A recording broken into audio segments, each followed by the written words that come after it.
बहुत समय पहले की बात है। एक गांव था जहां एक गरीब लेकिन नेक दिल लड़का रहता था। उसका नाम राघव था। राघव के पास ज्यादा पैसे नहीं थे, लेकिन वो हमेशा दूसरों की मदद करता था। गांव के लोग उससे बहुत प्यार करते थे क्योंकि वो ईमानदार और दयालु था। गांव के पास एक बहुत बड़ा और पुराना पेड़ था। लोगों का मानना था कि इस पेड़ में कोई खास जादू है। कहते थे कि जो भी सच्चे दिल से इस पेड़ के पास जाएगा, उसे पेड़ से कोई अनमोल चीज मिल सकती है। लेकिन ये आसान नहीं था, क्योंकि इस पेड़ के पास जाना और उसकी परीक्षा को पास करना हर किसी के बस की बात नहीं थी। एक दिन राघव ने सोचा कि वो भी इस पेड़ के पास जाएगा और देखेगा कि क्या सच में कुछ खास है। वो पेड़ के पास गया और हाथ जोड़कर बोला, हे पेड़, मैंने सुना है कि तुम नेक दिल लोगों को अपनी शक्ति देते हो। क्या तुम मुझे भी कोई मदद कर सकते हो? पेड़ ने थोड़ी देर चुप रहकर राघव को देखा और फिर धीरे से बोला, राघव, मैं तुम्हारे अच्छे दिल से बहुत खुश हूँ, लेकिन मेरी शक्ति पाने के लिए तुम्हें 1 हफ्ते तक गांव के लोगों की बिना किसी स्वार्थ के मदद करनी होगी।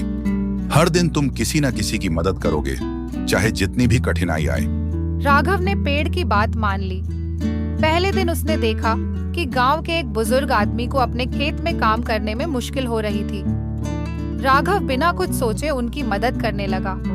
वो दिन भर खेत में मेहनत करता रहा। बुजुर्ग आदमी ने उसे दुआएं दी और राघव का दिल खुश हो गया। अगले दिन राघव ने देखा कि एक गरीब माँ का बच्चा बीमार है और उसके पास दवा के लिए पैसे नहीं है। राघव के पास खुद के लिए बहुत कम पैसे थे, लेकिन उसने वो पैसे उस माँ को दे दिए ताकि बच्चे की दवा हो सके। उस रात राघव ने भूखा सोने का फैसला किया, लेकिन उसकी मदद से बच्चा ठीक हो गया था। ये सोचकर उसे बहुत अच्छा लगा। तीसरे दिन राघव ने एक महिला को देखा जिसका घर बारिश में टूट गया था। राघव ने बिना सोचे समझे उनकी मदद करनी शुरू कर दी। वो मिट्टी और लकड़ी उठाकर उनके घर की मरम्मत में जुट गया। उस महिला ने उसे बहुत धन्यवाद कहा। चौथे दिन गांव के लोग पानी की कमी से परेशान थे। राघव ने लोगों के साथ मिलकर गांव के तालाब की सफाई शुरू कर दी ताकि बारिश का पानी तालाब में इकट्ठा हो सके। उसने पूरे दिन मेहनत की। गांव के लोग उसकी तारीफ कर रहे थे और राघव खुश था कि उसने फिर से सबकी मदद की। अब राघव के पास खुद के लिए कुछ भी नहीं बचा था। 5वें दिन उसने देखा कि एक भूखा भिखारी खाने के लिए तरस रहा था। राघव के पास एकमात्र रोटी थी और उसने वो रोटी भिखारी को दे दी। उसकी हालत और खराब हो गई, लेकिन वो फिर भी मुस्कुराता रहा। 6ठे दिन राघव ने गांव के बच्चों को पढ़ाने का फैसला किया। गांव के बच्चे पढ़ाई में कमजोर थे। राघव ने उन्हें कहानी सुनाकर पढ़ाना शुरू किया, जिससे बच्चे खुश हो गए। बच्चों के चेहरे की मुस्कान देखकर राघव को बहुत अच्छा लगा। आखिरी दिन राघव बहुत थका हुआ था। उसने सोचा कि आज उसकी आखिरी परीक्षा है और वो इसे जरूर पूरा करेगा। उसने गांव के एक बीमार आदमी की देखभाल की, उसे खाना खिलाया और उसका ख्याल रखा। शाम होते ही राघव फिर पेड़ के पास पहुंचा और बोला, हे पेड़, मैंने हर दिन लोगों की मदद की है। क्या मैं अब तुम्हारी शक्ति पा सकता हूँ? पेड़ ने धीरे धीरे अपने पत्तों को हिलाया और एक हल्की सी चमक राघव की ओर भेजी। पेड़ ने कहा, राघव, तुमने हर परीक्षा पास कर ली है। अब मैं तुम्हें वो शक्ति देता हूँ जो तुम्हें अमीर बना सकती है। इतना कहते ही राघव का दिल सोने का बन गया। अब राघव का दिल सच में सोने का हो गया था।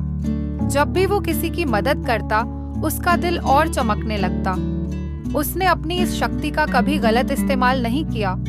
वो अपने गांव के लोगों की मदद करता रहा और एक नेक दिल इंसान बनकर सबके दिल में बस गया। सास, ननद और गरीब भाभी की कहानी। एक छोटे से गांव में रहने वाली मीरा की शादी रमेश से हुई। मीरा एक गरीब परिवार से थी, लेकिन वह संस्कारी और मेहनती थी। शादी के बाद वह ससुराल आई तो उसे उम्मीद थी कि वहाँ उसे एक नया परिवार मिलेगा, लेकिन उसकी सास कमला और ननद रेखा उसे कभी अपनाने को तैयार नहीं हुई। कमला को हमेशा लगता था कि उनके बेटे के लिए किसी अमीर घर की लड़की आनी चाहिए थी, जबकि रेखा का मानना था कि गरीब घर की मीरा उनके घर के सम्मान को कम कर देगी। इस सोच की वजह से दोनों ने मीरा को कभी खुलकर सांस लेने नहीं दिया। मीरा दिन रात घर के कामों में लगी रहती, लेकिन उसकी सास और ननद उसमें हर जगह कमी निकालती। वह जितना भी काम करती, उनके लिए कभी पर्याप्त नहीं होता। कभी खाना बनाने में कोई कमी निकाली जाती, तो कभी घर की साफ सफाई को लेकर ताने मारे जाते। रेखा अक्सर मीरा के पुराने कपड़ों और साधारण व्यक्तित्व को लेकर उसका मजाक उड़ाती। मीरा ने सब कुछ सहन किया क्योंकि वह जानती थी कि उसके पति रमेश अपने परिवार से बहुत प्यार करते हैं। वह नहीं चाहती थी कि घर में झगड़े हों। लेकिन धीरे धीरे उसका धैर्य जवाब देने लगा। एक दिन गांव में भारी बारिश हुई। खेतों में काम करने वाले मजदूरों के लिए यह मौसम बेहद कठिन था। मीरा ने अपने मायके के दिनों में ऐसे हालात देखे थे, इसलिए उसने अपने सास और ननद से मजदूरों के लिए खाना बनाने की अनुमति मांगी। यह सब बेकार का काम है, तुम जाओ और अपना काम करो। इसी दौरान रेखा के लिए रिश्ता आया। लड़के वालों ने रेखा को देखने आने की बात की। कमला और रेखा ने घर को अच्छे से सजाने की तैयारी की, लेकिन इस बीच रेखा का झगड़ा मीरा से हो गया। रेखा ने गुस्से में मीरा को अपशब्द कहे और उसे बेइज्जत किया। मीरा यह सब सहन करती रही। जब लड़के वाले आए, तो मीरा ने पूरे घर की जिम्मेदारी संभाली। उसने रेखा को तैयार किया, उसका कमरा सजाया और मेहमानों का स्वागत किया। लड़के वालों ने रेखा को पसंद किया और रिश्ता तय हो गया।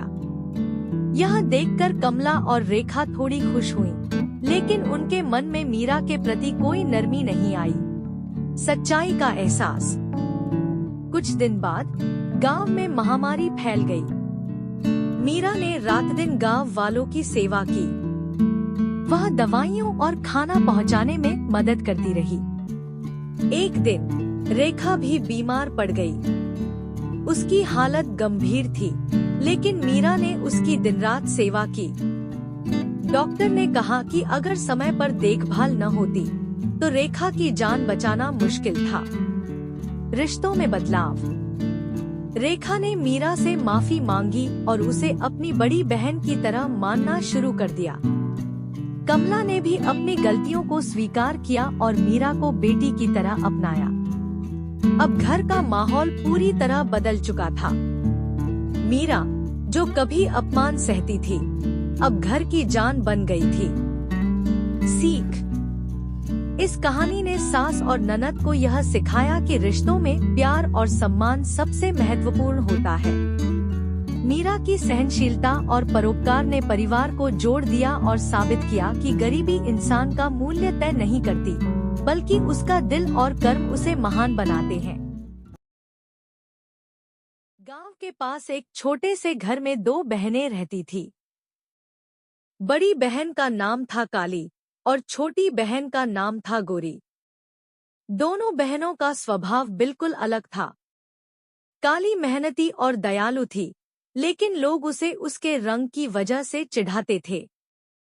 वहीं गोरी अपने सुंदर रंग की वजह से घमंडी और आलसी थी। एक दिन दोनों बहनें जंगल में लकड़ियां इकट्ठा करने गईं। वहां उन्हें एक बूढ़ी महिला मिली, जो बहुत कमजोर और भूखी लग रही थी। बूढ़ी महिला ने उनसे मदद मांगी। काली ने तुरंत अपने बैग से कुछ रोटी निकाली और बूढ़ी महिला को दे दी, लेकिन गोरी ने उसकी ओर ध्यान भी नहीं दिया। बूढ़ी महिला ने काली से कहा, बेटी, तुम बहुत दयालु हो, मैं तुम्हें एक जादुई तोहफा दूंगी। यह कहते हुए उसने काली को एक चमचमाती मेकअप किट दी।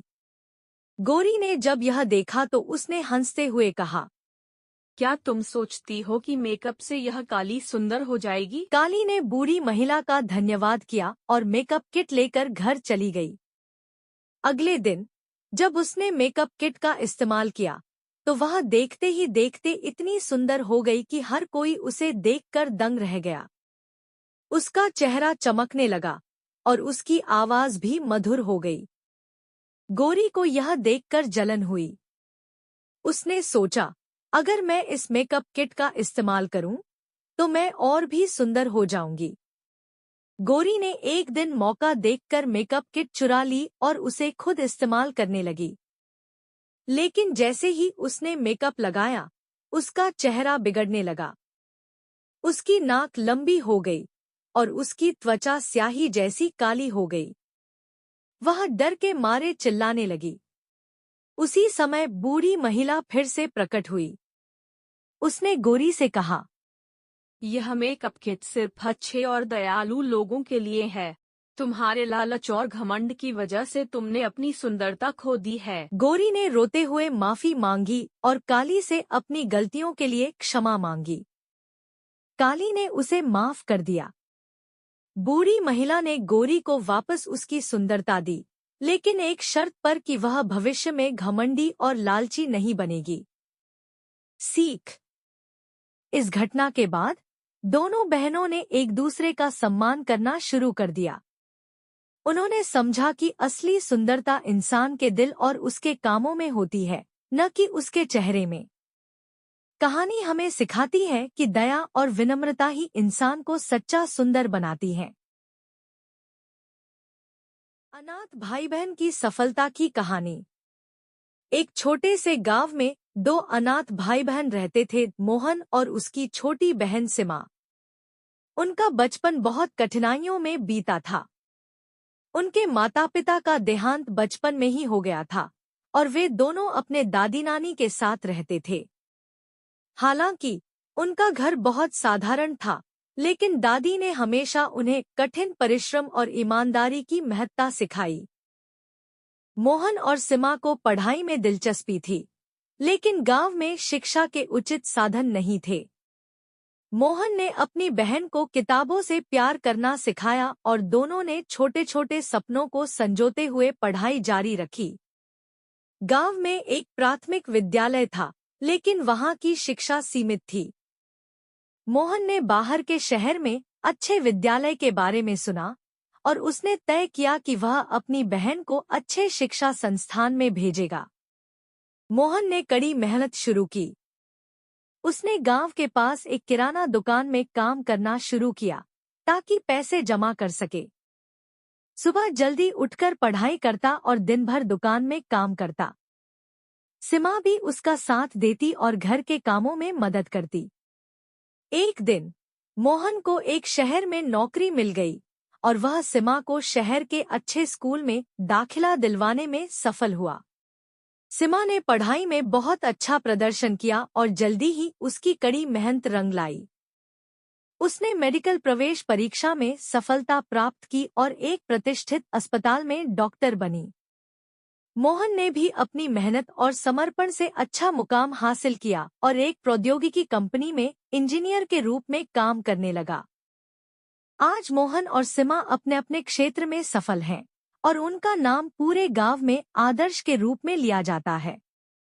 उनकी कहानी यह बताती है कि अगर मेहनत और ईमानदारी से काम किया जाए, तो अनाथ होते हुए भी सफलता पाई जा सकती है।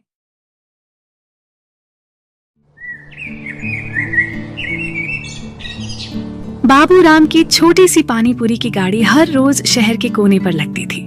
उसकी जिंदगी का मकसद सिर्फ इतना था कि वह अपनी बेटी गुड़िया को पढ़ा लिखाकर बड़ा आदमी बनाए। गुड़िया उसकी आंखों का तारा थी। उसने अपनी पत्नी को एक दुर्घटना में खो दिया था और अब उसकी पूरी दुनिया सिर्फ गुड़िया थी। गुड़िया शुरू से ही पढ़ाई में बहुत होशियार थी। बाबूराम ने अपनी छोटी सी कमाई में से उसकी फीस, किताबें और स्कूल की जरूरतें पूरी की। अक्सर ऐसा होता कि बाबूराम खुद भूखा सो जाता, लेकिन उसने कभी गुड़िया की जरूरतों को कमी नहीं आने दी। गुड़िया जब स्कूल जाती तो बाकी बच्चे उसे चिढ़ाते, देखो पानी पूरी वाले की बेटी आई है। लेकिन गुड़िया ने कभी हार नहीं मानी। वह जानती थी कि उसके पिता कितनी मेहनत करते हैं। उसने ठान लिया था कि एक दिन वह अपने पिता का नाम रोशन करेगी। वक्त बीतता गया। गुड़िया ने स्कूल में टॉप किया और कॉलेज में दाखिला लिया। पढ़ाई के साथ साथ उसने छोटे छोटे काम भी किए ताकि बाबूराम पर बोझ कम हो सके। बाबूराम ने अपनी पुरानी साइकिल बेचकर गुड़िया के लिए लैपटॉप खरीदा था ताकि वह पढ़ाई में पीछे न रहे। गुड़िया की मेहनत रंग लाई। उसने एक प्रतिष्ठित कंपनी से स्कॉलरशिप पाई और विदेश में पढ़ाई करने का मौका मिला। वह जानती थी कि यह मौका उसके और बाबूराम के जीवन को बदल सकता है। वह अपने पिता से अलग होने का दर्द सहते हुए भी विदेश चली गई। कुछ सालों बाद गुड़िया ने पढ़ाई पूरी करके बड़ी कंपनी में नौकरी की। उसने अपनी मेहनत से नाम कमाया और बहुत पैसा भी। लेकिन गुड़िया ने कभी अपने पिता को नहीं भुलाया। उसने सबसे पहले अपने पिता के लिए एक बड़ा घर खरीदा और उनकी पानी पूरी की गाड़ी की जगह एक शानदार रेस्टोरेंट खोल दिया। अब बाबूराम चाट वर्ल्ड के मालिक थे। शहर के लोग जो कभी उन्हें गरीब पानी पूरी वाला कहते थे, अब उनकी इज्जत करते थे। गुड़िया ने यह साबित कर दिया कि गरीबी इंसान की किस्मत नहीं बदल सकती, लेकिन मेहनत और हौसला उसे दुनिया की बुलंदियों पर पहुंचा सकता है। ये कहानी न सिर्फ बाबूराम और गुड़िया की थी, बल्कि हर उस इंसान के लिए एक प्रेरणा है जो अपने सपनों को सच करने का जज्बा रखता है। एक छोटे से गांव में एक बच्चा मोहन अपने माता पिता के साथ रहता था। मोहन बहुत ईमानदार था और हमेशा सच बोलता था। एक दिन गांव में एक बड़ा बाजार लगा था। मोहन और उसकी माँ वहां खरीदारी करने गए। माँ ने मोहन से कहा, बेटा, अगर तुम किसी चीज का मूल्य पूछो तो सही सही बताना। मोहन ने हाँ कहा और दोनों बाजार में गए। मोहन ने देखा कि एक दुकानदार एक खिलौना बेच रहा था। मोहन ने उससे कीमत पूछी और दुकानदार ने झूठ बोलते हुए कहा, ये खिलौना 50 रुपए का है। क्या ये सच है? उसकी माँ ने देखा और कहा, नहीं, यह खिलौना 30 रुपए का है। आपने गलत कहा, ये खिलौना 30 रुपए का है। दुकानदार ने गुस्से में आकर कहा। क्या तुम मेरे साथ बहस कर रहे हो? मुझे जो सही लगे वही कहूंगा। मोहन के दिल में एक खटका था, लेकिन उसने हार नहीं मानी। उसने गांव के बड़े आदमी को बुलाया और उसे सारी बात बताई। बड़े आदमी ने दुकानदार से सच्चाई जानी और कहा, आपको लोगों से ईमानदारी से पेश आना चाहिए। दुकानदार शर्मिंदा हुआ और उसने मोहन से माफी मांगी। उस दिन मोहन ने यह सीखा कि सच्चाई की ताकत हमेशा सबसे बड़ी होती है। उसे यह एहसास हुआ कि अगर इंसान ईमानदार रहे तो उसका विश्वास और सम्मान हमेशा बढ़ता है। इस कहानी से हमें ये सीख मिलती है कि सच बोलना हमेशा सही होता है, क्योंकि ईमानदारी से इंसान का सिर हमेशा ऊंचा रहता है। गांव में 2 भाई रहते थे, राजू और सुरेश। बचपन से ही दोनों में जमीन आसमान का फर्क था। सुरेश, बड़ा भाई, पढ़ाई लिखाई में आगे था और शहर जाकर एक बड़ा व्यापारी बन गया। उसके पास दौलत, शोहरत और ऐशो आराम से भरी जिंदगी थी। शहर में उसका बड़ा घर था, नौकर चाकर थे और जिंदगी की हर सुविधा थी। वहीं राजू, छोटा भाई, गांव में ही खेतों में मेहनत करके अपने परिवार का गुजारा करता था। उसके परिवार में उसकी पत्नी अनीता और 2 छोटे बच्चे थे जो उसके संघर्ष में उसके साथ थे। सुरेश के पास पैसा था, लेकिन उसका दिल छोटा था। उसने कभी अपने गरीब भाई की मदद करना जरूरी नहीं समझा। दूसरी ओर राजू अपनी हालत के बावजूद ईमानदारी से मेहनत करता और कभी किसी के सामने हाथ नहीं फैलाता। अपने बच्चों को पालने के लिए वह दिन रात खेत में मेहनत करता। एक दिन राजू के परिवार पर मुश्किलें और घनी हो गईं। उसके खेत में फसल कम हुई और पैसों की तंगी हो गई। उसके घर में भोजन की कमी हो गई और बच्चे भूख से रोते हुए रात बिताते। अनीता ने राजू से कहा, सुरेश भैया के पास कितना पैसा है? क्या तुम उनसे थोड़ी मदद नहीं मांग सकते? राजू ने थोड़ी देर सोचा और कहा, नहीं, मैं अपने भाई से पैसों की मदद नहीं मांगूंगा। मैं अपने दम पर ही कुछ करूंगा, चाहे कितनी भी मुश्किलें क्यों ना आएं। उस रात राजू अपने छोटे से घर के आंगन में बैठा सोचता रहा। उसके दिल में अपने बच्चों के लिए कुछ करने का जज्बा था। उसने ठान लिया कि वह हर हाल में अपने परिवार के लिए कुछ न कुछ जरूर करेगा। एक तरफ राजू अपनी मुश्किलों में जी रहा था, तो दूसरी तरफ सुरेश अपनी ऐश और शान में खोया रहता। सुरेश की पत्नी सुनीता भी अपने गरीब रिश्तेदारों को पसंद नहीं करती थी। एक दिन सुनीता ने सुरेश से कहा, तुम्हारा भाई राजू कितना गरीब है, हम कभी उनके साथ मिलते भी नहीं हैं, तो अच्छा ही है। सुरेश ने हाँ में हाँ मिलाते हुए कहा, हाँ, हमारे पास पैसा और नाम है, हमें उनका सहारा नहीं चाहिए।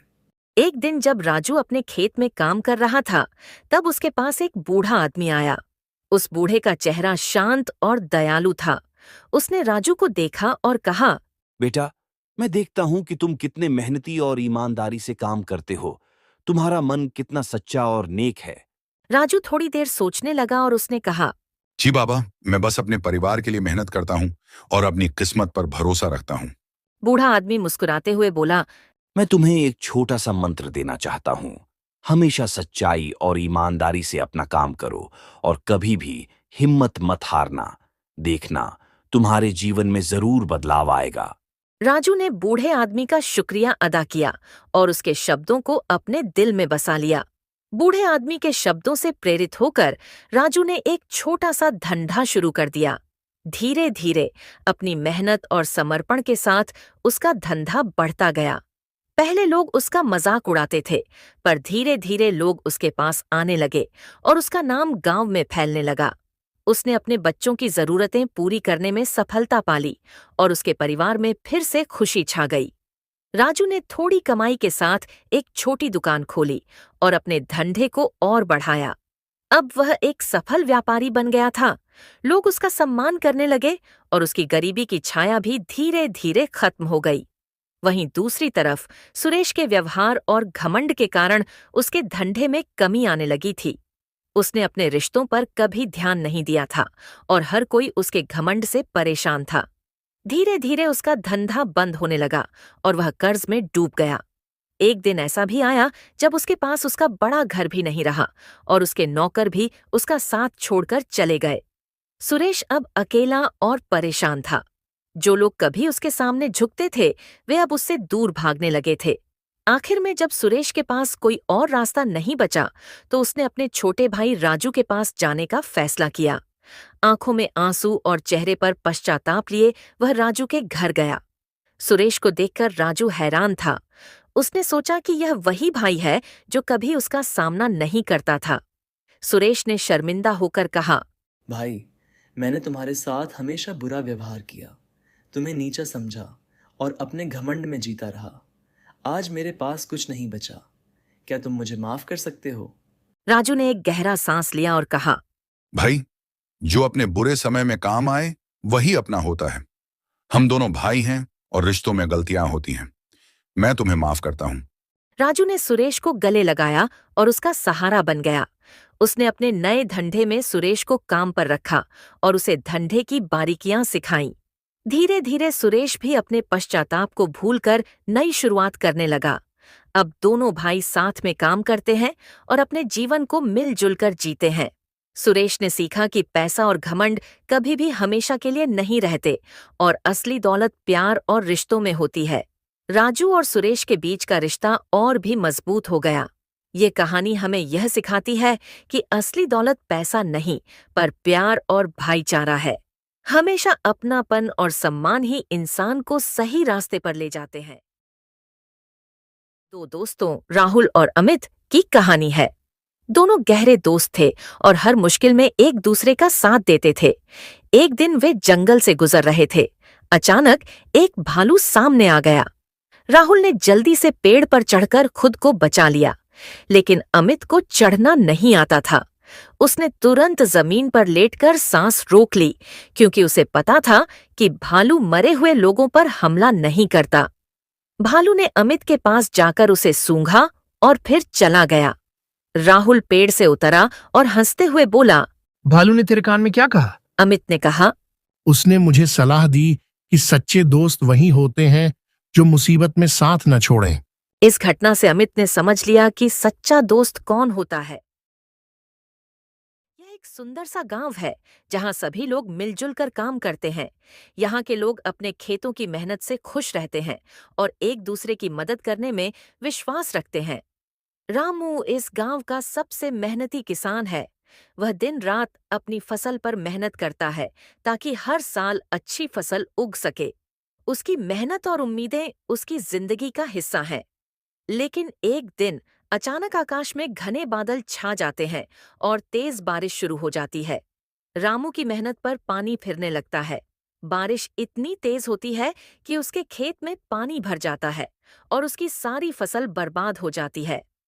रामू को देखकर गांव वालों का दिल टूट जाता है, लेकिन उन्हें यह भी पता है कि अकेले रामू को इस संकट से उबारना आसान नहीं होगा और इसलिए पूरे गांव ने मिलकर रामू की मदद करने का फैसला किया। रामू अकेला कुछ नहीं कर सकता था, लेकिन जब पूरी बस्ती ने एक साथ काम किया तो उनका हौसला और मेहनत रंग लाने लगी। सभी मिलकर काम करते हैं, कोई बीज बोता है, कोई पानी निकालता है और कोई खेत को फिर से तैयार करता है। कुछ ही महीनों में रामू का खेत फिर से हरा भरा हो जाता है। ये सब संभव हुआ है केवल गांव वालों की मदद और उनके एकजुट प्रयासों के कारण। अब रामू जानता है कि असली ताकत मेहनत और मिलजुल कर काम करने में है। रामू ने यह सीखा कि अकेले शायद मुश्किलें बड़ी हो सकती हैं, लेकिन जब लोग एक साथ मिलकर काम करते हैं तो कोई भी मुश्किल बड़ी नहीं होती। गांव वालों की मदद से उसने न सिर्फ अपनी फसल वापस पाई, बल्कि यह भी जाना कि एकजुटता में बहुत ताकत होती है। एक गांव में मीरा नाम की एक लड़की रहती थी। वह बहुत सीधी सादी और ईमानदार थी। मीरा के माता पिता ने उसे हमेशा सच्चाई और ईमानदारी सिखाई थी। उसकी शादी एक बड़े परिवार में हुई, जहां उसके सास ससुर, पति और देवर थे। ससुराल में सभी उसे पसंद करते थे, लेकिन उसकी सास को उससे कुछ शिकायतें थीं। सास को लगता था कि मीरा गांव की सीधी लड़की है और काम ठीक से नहीं कर पाएगी। शादी के बाद सास ने मीरा से कहा, अगर तुम्हें घर में रहना है तो सबकी सेवा करनी होगी। मीरा ने यह बात मान ली और पूरे मन से घर के काम करने लगी। उसका दिन बहुत व्यस्त रहता, फिर भी वह खुश रहती और मेहनत करती। जब सास उसे किसी काम पर डांटती तो वह बिना कुछ कहे काम में लग जाती। एक दिन सास की कीमती चूड़ियां गायब हो गईं। सास ने पूरा घर ढूंढा, लेकिन चूड़ियां नहीं मिलीं। सास ने शक करते हुए मीरा से चूड़ियों का हिसाब मांगा। मीरा ने ईमानदारी से कहा, सासू माँ, मैंने चूड़ियाँ नहीं देखी। मीरा के कहने पर भी सास ने उस पर भरोसा नहीं किया और उसे झूठा समझा। एक दिन गांव में मेला लगा। परिवार ने वहां जाने का सोचा। मेले में मीरा को एक बूढ़ी औरत दिखी जो भूखी और बीमार थी। मीरा ने अपने पैसे देकर उसकी मदद की। यह देख सास को गुस्सा आया और उसने सोचा कि मीरा पैसों की कद्र नहीं करती। कुछ दिन बाद सास को सीने में दर्द हुआ। मीरा ने तुरंत डॉक्टर को बुलाया और उनकी देखभाल की। डॉक्टर ने कहा, सही समय पर इलाज मिलने से सास की जान बच गई। सास को एहसास हुआ कि मीरा सच में बहुत देखभाल करने वाली और ईमानदार है। धीरे धीरे सास का नजरिया बदल गया और उसे मीरा पर गर्व होने लगा। कुछ समय बाद गांव के मंदिर में पुजारी ने घोषणा की कि सफाई के दौरान कुछ सोने की चूड़ियां मिली हैं। सास ने देखा तो पहचान गई कि ये वही चूड़ियां हैं। सास को अपनी गलती का एहसास हुआ कि उन्होंने बिना सोचे मीरा पर शक किया। सास ने मीरा से माफ़ी मांगी और उसे गले लगा लिया। अब सास बहू के बीच प्यार और विश्वास और बढ़ गया। मीरा की ईमानदारी ने न केवल उसके ससुराल का दिल जीता, बल्कि गांव वालों के लिए भी मिसाल बन गई। एक छोटे से कस्बे में रहने वाले व्यापारी मोहनलाल के बेटे अर्जुन की शादी एक गरीब परिवार की लड़की सिया से हुई। सिया सुंदर, शिक्षित और संस्कारी थी, लेकिन उसका परिवार आर्थिक रूप से कमजोर था। अर्जुन और सिया की शादी अर्जुन के प्यार की वजह से हुई थी, लेकिन मोहनलाल और उनकी पत्नी शांति को यह रिश्ता मंजूर नहीं था। उन्हें लगता था कि अमीर परिवार की बहू ही उनके घर की शोभा बढ़ा सकती है। शादी के बाद सिया ने ससुराल की जिम्मेदारियां पूरी ईमानदारी और लगन से संभालनी शुरू की, लेकिन सास ससुर को सिया के हर काम में कमी नजर आती। शांति अक्सर कहती, गरीब घर की लड़की हमारे अमीर घर के कामकाज को क्या समझेगी। सिया ये ताने चुपचाप सहती रही और अपना काम करती रही। एक दिन मोहनलाल के व्यापार में बड़ा नुकसान हुआ। परिवार की आर्थिक स्थिति डगमगाने लगी। घर का खर्च चलाना मुश्किल हो गया। ऐसे समय में सिया ने अपने हुनर का इस्तेमाल किया। उसे सिलाई कढ़ाई का काम आता था। उसने छोटे स्तर पर काम शुरू किया और अपने डिजाइन बेचना शुरू किए। धीरे धीरे उसका काम बढ़ा और परिवार को आर्थिक सहारा मिलने लगा। सिया ने न सिर्फ परिवार की आर्थिक स्थिति को संभाला, बल्कि अपने सास ससुर के लिए भी आदर और सम्मान बनाए रखा। शांति को एहसास हुआ कि उनकी बहू गरीब घर से जरूर थी, लेकिन उसका दिल और सोच बेहद अमीर थे। इस घटना के बाद शांति और मोहनलाल ने सिया को दिल से स्वीकार किया। उन्होंने समझा कि इंसान की कीमत उसकी संपत्ति से नहीं, बल्कि उसके चरित्र और कर्मों से होती है। सिया अब घर की बहू नहीं, बल्कि उसकी शान बन चुकी थी। इस कहानी ने यह साबित कर दिया कि अमीरी गरीबी का भेदभाव केवल सोच का हिस्सा है। असली धन प्यार, सहनशीलता और कर्मठता है, जो हर रिश्ते को मजबूत बनाता है। अंशु और उसकी दोस्त टीम ने एक दिन जंगल के बीच बने पुराने महल में जाने का फैसला किया। लोग कहते थे कि वह महल एक भूल भुलैया है और जो एक बार अंदर जाता है वह कभी लौटकर नहीं आता। रात के समय चारों दोस्त महल के मुख्य दरवाजे पर पहुंचे। दरवाजे को धक्का देने पर वह खुद ब खुद खुल गया। अंशु ने हिम्मत से कदम रखा। चलो देखते हैं ये महल हमें कहाँ ले जाता है। महल के अंदर जाते ही दरवाजा जोर से बंद हो गया। अचानक महल की दीवारों पर अजीब सी लहरें बनने लगीं, जैसे कि महल जिंदा हो। अंशु ने हंसते हुए कहा, शायद ये महल हमें डराने की कोशिश कर रहा है। लेकिन अगले ही पल सबकी हंसी थम गई। एक गलियारा उनके सामने खुल गया और चारों उसमें चलने लगे। गलियारे में चलते हुए अचानक दीवारें हिलने लगीं। सबके सामने रास्ता बदलने लगा। अब वे चारों अलग अलग रास्तों पर चले गए थे।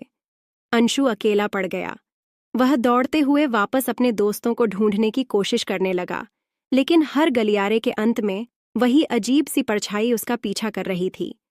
उसका दिल धड़कने लगा। तभी उसे एक धुंधली आवाज सुनाई दी, तुम यहाँ से कभी बाहर नहीं निकल पाओगे। वह घबराया हुआ आगे बढ़ा, लेकिन अचानक उसके सामने उसका ही प्रतिबिंब खड़ा था। वह घबरा गया। प्रतिबिंब ने कहा, तुम्हारा समय खत्म हो रहा है, यहाँ से कोई वापस नहीं गया। अंशु अब सचमुच डर चुका था, लेकिन जैसे ही उसने भागने की कोशिश की, एक दरवाजा खुला। वह दरवाजा महल के बाहर जाने का रास्ता था, लेकिन जैसे ही उसने बाहर कदम रखा, उसे एहसास हुआ वह महल के बाहर नहीं, बल्कि महल के केंद्र में था। उसकी दोस्त टीम अब कहीं नहीं थी। एक छोटे से गांव का घर, जहां एक बहू सुमन और उसकी ननद पूजा रहते हैं। ननद चालाक है और बहू के साथ चालबाजियां करती रहती है। बहू सुबह सुबह चाय बना रही है।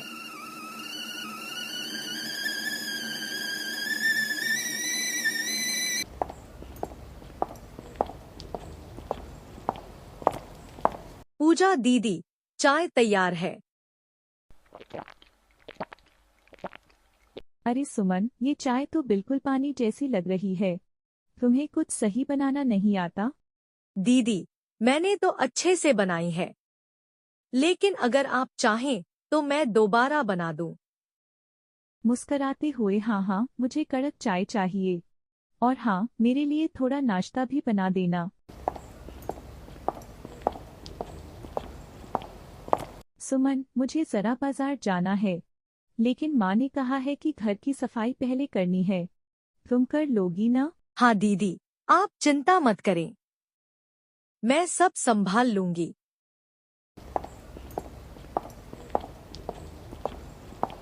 अच्छा हुआ, अब मैं अपनी सहेलियों के साथ घूमने जा सकती हूँ।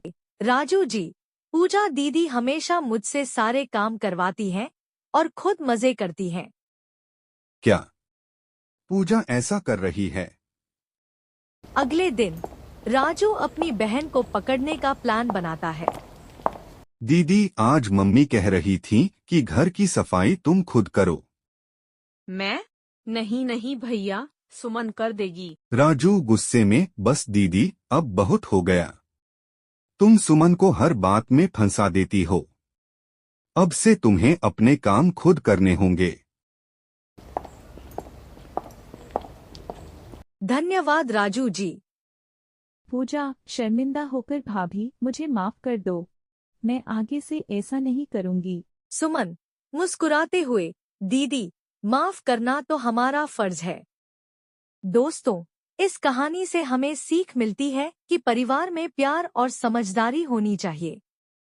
अगर आपको ये वीडियो अच्छा लगा हो तो लाइक, शेयर और सब्सक्राइब करना मत भूलें।